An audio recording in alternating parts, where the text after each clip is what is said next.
Assalamualaikum warahmatullahi wabarakatuh.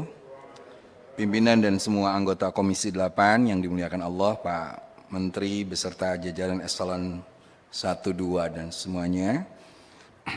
Yang pertama, sesuai dengan visi dan misi yang Bapak baca di nomor 6 soal good governance dan juga reformasi birokrasi, saya rasa ini harus menjadi penekanan penting yang harus dilakukan oleh Pak Menteri. Termasuk kenapa Sekjen misalnya masih PLT. Ini kan pertanyaan. Tidak mungkin good governance itu bisa dilakukan sementara yang menjadi fokus kita di kesekretariatan atau di kesekjenan itu justru di PLT kan, masih PLT. Jangan sampai berlarut-larut seperti juga di Dirjen Katolik kemarin sehingga menjadi polemik. Dan ini tentu tidak hanya di sekitar soal Sekjen. Sampai tingkat bawah saya melihat di Kementerian Agama ini banyak sekali guru-guru yang tidak pernah ngajar tapi tetap digaji oleh negara.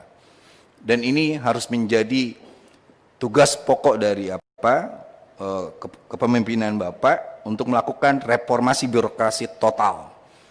Harus dibedakan antara good governance dengan good government.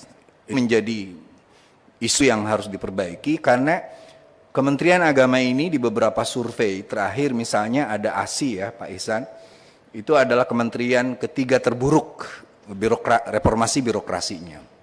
Sehingga saya pernah mengatakan Kementerian Agama ini sebenarnya tidak mau berubah atau memang tidak mampu berubah. Itu pertanyaannya, tidak mau atau tidak mampu atau tidak mau. Dan ini kesempatan Bapak untuk membuktikan reformasi birokrasi. Yang kedua, saya melihat dari paparan yang begitu banyak, ternyata seolah-olah tidak ada sense of pandemi. Kita tahu Perpu nomor 1 2020 itu berlangsung sampai 2022. Artinya tidak satupun ada perkataan jangankan seharusnya meminta tambahan. Yang fokus-fokus aja, misalnya saya ingin garis bawahi Pendis yang mendapat 78,39%, lalu Bimas yang 8,64%, tidak bicara sama sekali soal pesantren yang terdampak COVID.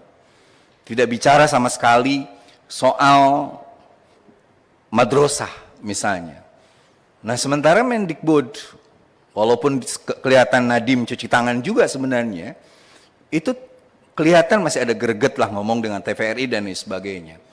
Ingat bahwa sungguhnya kalau lama-kelamaan belajar jarak jauh, seperti yang kita sinyalir hari ini lewat survei-survei WHO itu, maka sudah ada 30, hanya bisa mencapai 30%.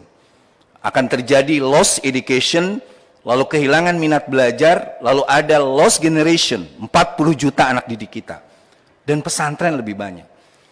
Saya bertemu dengan Wapres, saya cerita tentang pentingnya kita untuk memperbaiki pesantren menjadi pesantren go digital. Ternyata yang merespon bukan Pendis.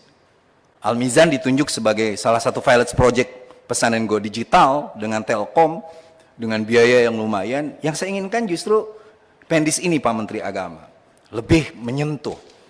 Saya tahu Pak Dirjen Pendis berkali-kali mencanangkan pesantren semacam pesantren go digital, tapi tidak sama sekali menyentuh dan terdengar gaungnya di COVID ini. Ini kesempatan sebenarnya. Nah, begitu pula apa yang dikatakan teman-teman Pak Husni, Pak Jepri dan sebagainya, ketika ustadz, guru-guru ngaji dan sebagainya menjadi pihak yang paling terkena terdampak COVID-19, ini betul-betul mereka tidak pernah merasa bahwa Kementerian Agama itu menjadi rumah yang nyaman untuk minta bantuan. Mereka cari kiri kanan dan lain sebagainya. Saya kemarin kedatangan para habaib yang mereka dengan jujur mengatakan, kami sekarang di rumah saja Kang Maman. 70 pengajian di delete karena memang tidak boleh. Majelis ditutup dan lain sebagainya. Nah ini harus menjadi perhatian. Sehingga sekali lagi saya meminta bahwa tolong Kementerian Agama harus punya sense of pandemic ini jelas terasa. Demi kepentingan umat, demi kepentingan yang Bapak sebutkan tadi. Walaupun terlalu normatif tetapi tidak teknis, tidak masuk kepada hal-hal yang menyentuh kepentingan masyarakat. Nah, yang ketiga adalah pelibatan masyarakat, ormas dan sebagainya itu menjadi sangat penting. Karena Kementerian Agama, saya lihat itu kok asik dengan dunianya, asik dengan birokrasinya, asik dengan bagaimana menyelesaikan problem-problem dirinya, tidak pernah melihat bahwa Kementerian Agama harus menjadi imam bagi transformasi bagi Indonesia yang Muslim moderat dan lain sebagainya.